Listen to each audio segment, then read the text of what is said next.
There is an African proverb that says, when two bulls fight, it is the grass that is crushed.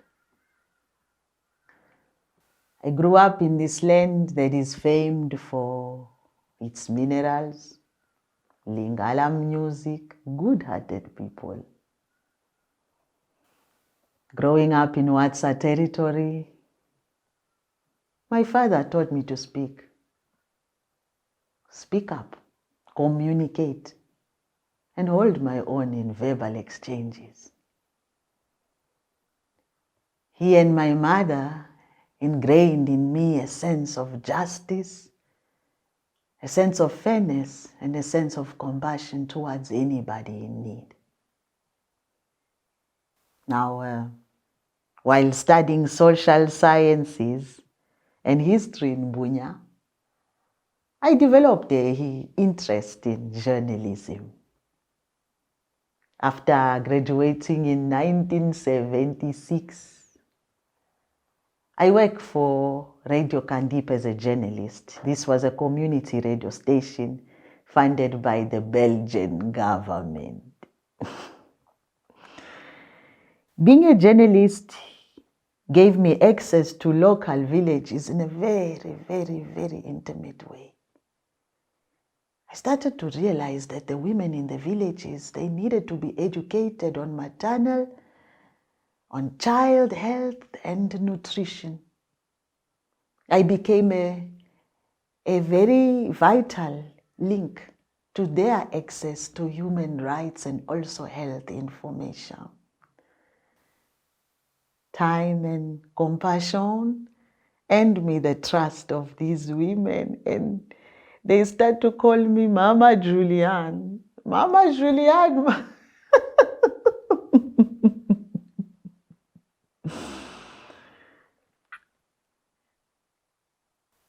But it was through the lens of a journalist that I started to witness some glaring gender inequalities. I saw women who wouldn't dare speak up simply because they were in front of a man or a traditional chief. I also met women who were abused but wouldn't speak up for fear of reprisals. The violation of human rights and women's rights in specific was horrendous. It was too revolting. Well,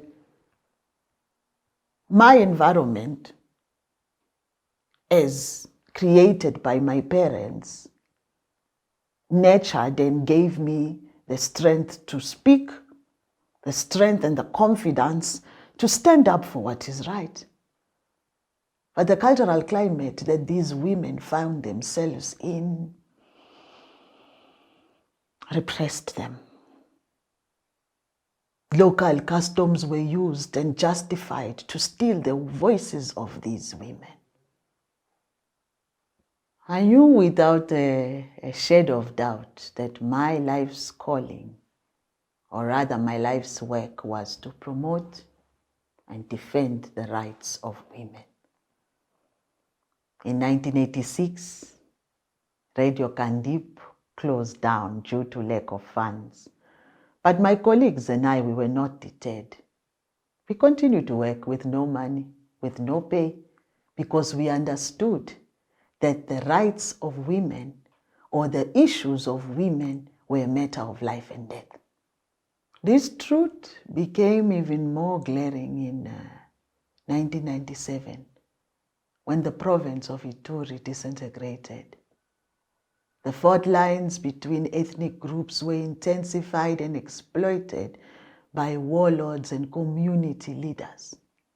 Under the guise of war, soldiers, warriors, bandits were raping the women in the villages, recruiting others and taking some into sexual slavery, and even recruiting child soldiers. It was horrendous. Even though my ethnic identity meant that I was being ignored in places where I was previously welcomed, I couldn't just simply abandon these women in these communities whom I'd come to know and love over the years. I went from village to village to talk and interview wives and mothers about their lives and broadcast their stories. The abuse that was described in the stories shocked me to the core. When we began receiving accounts of armed groups raping women in my village and in my community, it was shocking. It was too much. I had to act. My beloved land where we were raising our children, bringing them up, was known to the international community as the rape capital of the world. I couldn't merely just stand by and witness the women's bodies becoming battlefields. I couldn't rest until all these demeaning and shameful atrocities were eliminated. In 2001, 7 journalists and I, we started a new organization, the Women Solidarity for Peace and Development, SOFEPADI. We were completely exhilarated.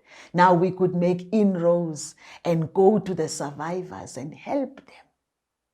You know, looking back, 20 years since we set up SOFEPADI, it amazes me what can be achieved where there is resolve, where there is discipline, and where there is integrity, and where the will to live is stronger than the fear of death.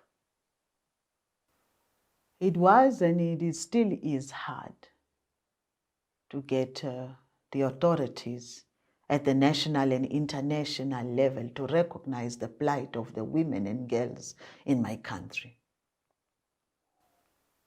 I have advocated before the UN and the DRC government officials that they need to take greater action in preventing sexual violence and assisting survivors. In 2008 and in 2015, I stood before the UN and I told them that they have heard the cries of the women in my country too many times without listening. For so many years, violence has been the daily lives of the many, many women in Rutshuru, in Beni, and in my own region. I let them know that the women are doing their best. They are fighting for peace, and they needed support. The armed groups attack us and they threaten us, but we continue to fight. I told them that we are sensitizing the young people, telling them to disassociate with the armed groups and start to build conversation around lasting peace, not only for the villages, but for the country and the region.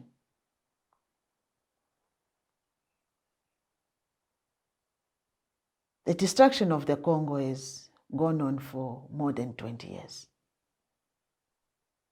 I let them know that it was not enough to display good intentions.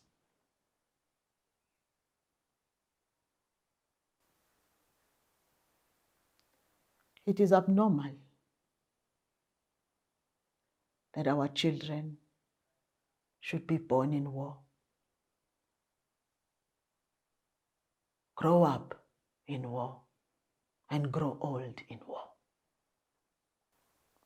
I continue to work towards a better life for the women in my country and use my platform and voice to tell their story so that no other women or other girl can face the atrocities of war. Although the road is long, it is filled with twists and turns. It is nonetheless a road that we are willing to travel until we get our desired outcome, which is the empowerment of women.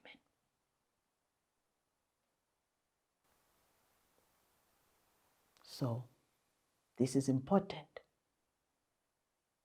so that we no longer have victims of war, but agents of change.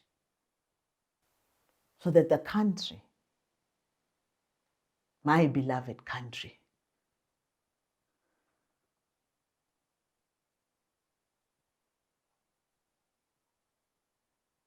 will once again know peace.